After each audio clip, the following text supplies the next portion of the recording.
গত 15-16 বছর ধরে আমি যুক্তরাজ্যে আছি, প্রবাস জীবনে আছি আমি।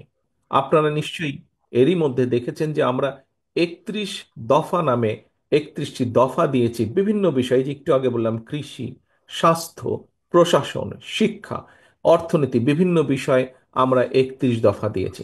এই 31 দফার মধ্যে আমরা একটি দিয়েছি স্বাস্থ্য ব্যবস্থা, বাংলাদেশের মানুষের, জনগণের স্বাস্থ্য ব্যবস্থা। এবং সেখানে আমরা উল্লেখ করেছি যে যুক্তরাজ্যের যে এনএইচএস আছে, এই এনএইচএস এর আদলে আমরা চেষ্টা করব, আমাদের উদ্যোগ থাকবে, আমাদের পরিকল্পনা আছে যে বাংলাদেশের মানুষের জন্য স্বাস্থ্য ব্যবস্থা আমরা গড়ে তুলব।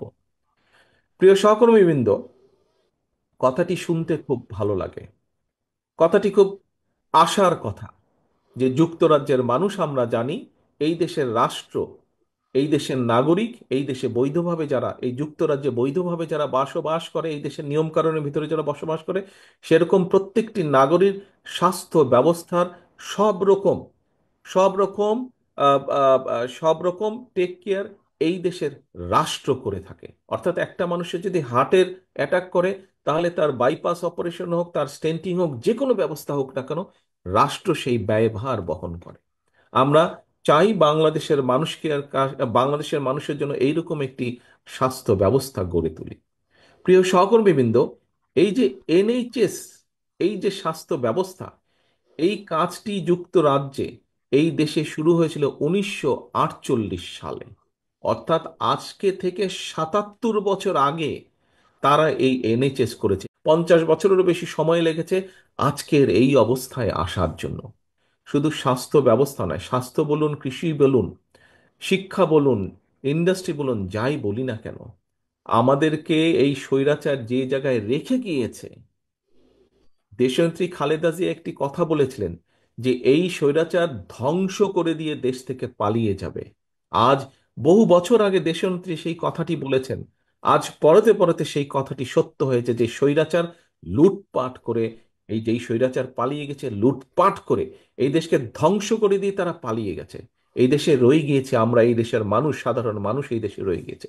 প্রিয় সহকর্মী, সেই জন্যই আমি বলেছি, আজকে যদি আমরা সংস্কারের কথা বলেছি, কিন্তু সংস্কার নিয়ে যদি আমরা প্রতিনিয়ত শুধু অবান্তর আলোচনা করতে থাকি, তাহলে আমাদের যে মূল কাজগুলো, অর্থাৎ দেশের মানুষের সমস্যার সমাধান করা, সেটি নিত্য প্রয়োজনীয় দ্রব্য মূল্যের সমস্যার সমাধান হোক, সেটি রাস্তাঘাট ঠিক করার সমস্যার সমাধান হোক, আমাদের ভবিষ্যৎ প্রজন্ম ছাত্রছাত্রীদের শিক্ষা ব্যবস্থা হোক, কৃষকদের কৃষি ব্যবস্থা হোক, স্বাস্থ্য ব্যবস্থা, যেটাই হোক না কেন, যুক্তরাজ্যের মতন দেশের যদি 77 বছর লাগে তাদের স্বাস্থ্য ব্যবস্থাকে গড়ে তুলতে, প্রিয় সহকর্মীবৃন্দ, আমাদের এর ভিতরেই 50 বছরেরও বেশি সময় পার হয়ে গেছে দেশের। আমরা কিছু কিছু ক্ষেত্রে হয়তো কিছু কিছু সফলতা বা সফলতার দ্বার প্রান্তে গিয়ে পৌঁছেছি আমরা, কিন্তু এখনো সম্পূর্ণভাবে সফল হতে পারিনি। অনেক কাজ সামনে বাকি আছে সহকর্মীবৃন্দ। এবং এই যে কাজগুলো বাকি আছে, এই কাজগুলো আমাদেরকে করতে হবে।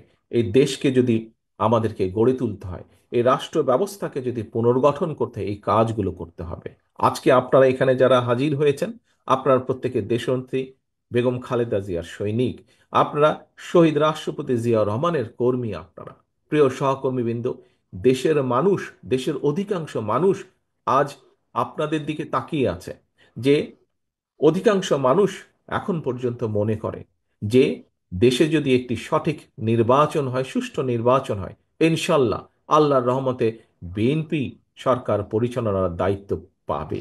সেই খাল কাটা যদি আবার শুরু করতে হয়, সেই নারীদের শিক্ষা ব্যবস্থাকে যদি আরো এগিয়ে নিয়ে যেতে হয়, দেশের মানুষের দ্বার প্রান্তে যদি স্বাস্থ্য ব্যবস্থাকে পৌঁছে দিতে হয়, অতীতের কাজগুলো দেখেই আমাদের হয়তো অনেক সীমাবদ্ধতা ছিল, আমরা অনেক কিছু করতে চেয়েও হয়তো অনেক কিছু করতে পারিনি।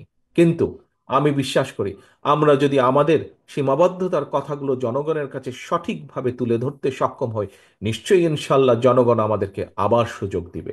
এবং এইবার সুযোগ দিলে আমরা যেই সীমাবদ্ধতার কারণে যে কাজগুলো বিগত আগে করতে পারিনি, সেই কাজগুলো আমাদেরকে এবার সমাপ্ত করতে হবে, অন্তত শুরু আমাদেরকে করতে হবে সেই কাজগুলো।